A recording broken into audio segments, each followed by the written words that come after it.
Hello class 7. Today we'll start with the second chapter, Kingdom Classification. So, there are several million species of living organisms present on the earth. With such a wide variety of organisms, it is very difficult to remember them and their characteristics individually. Thus, the need was felt to group them into categories based on some common characteristics, evolution, distribution. Thus, classification can be defined as a system of arranging living organisms into groups depending on their similar characteristics. So, biologically, the classification of plants and animals was done by Aristotle. But he saw that in the earth there are many other types of organisms who are neither plants nor animals. So they have to be given a separate name.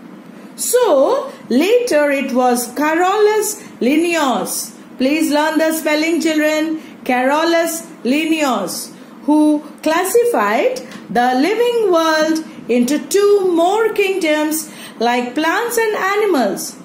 But later they found that this was not enough. So he gave three other names to those organisms who were neither plant nor animals. So finally he named 5 kingdoms. First is Kingdom Monera, Kingdom Protista, Kingdom Fungi, Kingdom Plantae, and Kingdom Animalia. So in the first part, children, we are going to study about Monera, Protista, and fungi. In the second video, afterwards I'll teach you Plantae and Animalia. Okay. So what is Kingdom Monera? They are unicellular organisms with prokaryotic cell division. So what is the meaning of prokaryotic? They are very old designed, primitive organisms who did not have the cell organelles also with their own boundary. So when you see a prokaryotic cell, you will not know which one is nucleus, which one is mitochondria. Rather, the whole material of the nucleus, mitochondria, endoplasmic reticulum are all scattered throughout the cell. So example, in Kingdom Monera, we study about bacteria, blue-green algae and some unicellular algae. So bacteria are unicellular prokaryotic organisms. They are in several shapes, found everywhere in the earth. They can be found in air, water, soil, and even they are found in our food. They can be on our body on the skin. They can be found inside our body, especially in the intestines. So the bacteria are found in different shapes, as I was telling. The spherical shape is called as coccus. The spiral shape is called as spirillum. The rod shape is called as bacillus. And the comma shape is called as vibrio. Now, you will know that most of the bacteria are harmful because they carry diseases. Diseases like cholera, tuberculosis, okay. But sometimes there are some useful bacteria also. They are used for decomposition of the dead bodies.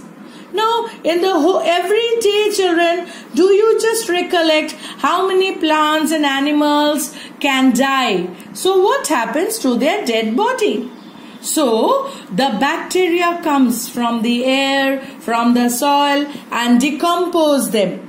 And finally, they produce manure. Manure is a very, very powerful fertilizer. Now, when the manure is prepared, a methane gas is also produced. And this gas in the villages, it can be used for lighting and the street lamps, for fuel in the kitchen. Then bacteria is used as biotechnology to manufacture food, drug, chemicals. It is used for making cheese, yogurt, tanning of leather, retting of fibers. Okay. Then nitrogen fixation, then medicinal use and vinegar. But there are some harmful bacteria. I told you before, they cause dreadful diseases. Then come to Protista. Protista are unicellular organisms which are eukaryotic. Now we had learned about prokaryotic before. Eukaryotic are advanced designed cells. All their cell organelles are bounded with their own boundaries. So when you look at the cell, you will know they have their own nucleus, they have their own Golgi bodies, they have their mitochondria, centrioles. Okay. Now in Protista, we learn about Chlamydomonas, amoeba, euglena, pandorina, etc. So this is the diagram of amoeba. See, it looks like typical cell. It has got cell but children, it is animal. Remember that it's not a plant.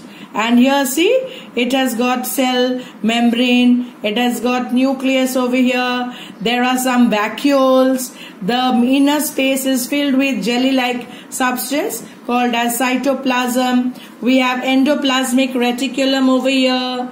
Okay, then there are some food vacuoles, and actually see, so many long arms coming out, so they are called as pseudopodium. Okay, come.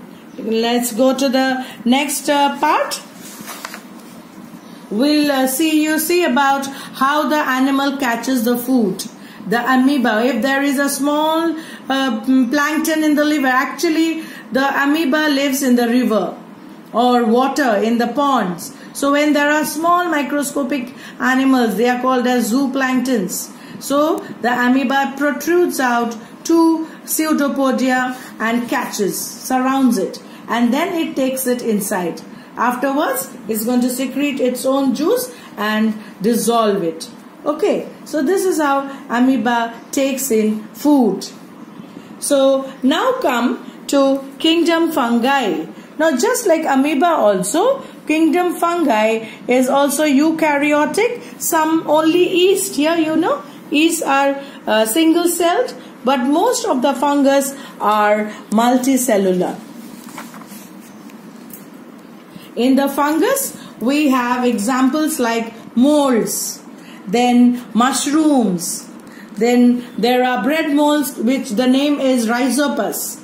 Then mushrooms are there, and these are all harmful molds, harmful fungus. But there are some mushrooms which are edible. So be very careful. So because most of the mushrooms are poisonous. Now there are some useful fungus also. So over here, the main useful fungus is used for making antibiotic, that is penicillin. So the fungus by which the antibiotic is made is Penicillium. Antibiotic is a very powerful medicine, you have already known. So after that, see, these are harmful funguses causing so many diseases. Thank you, children.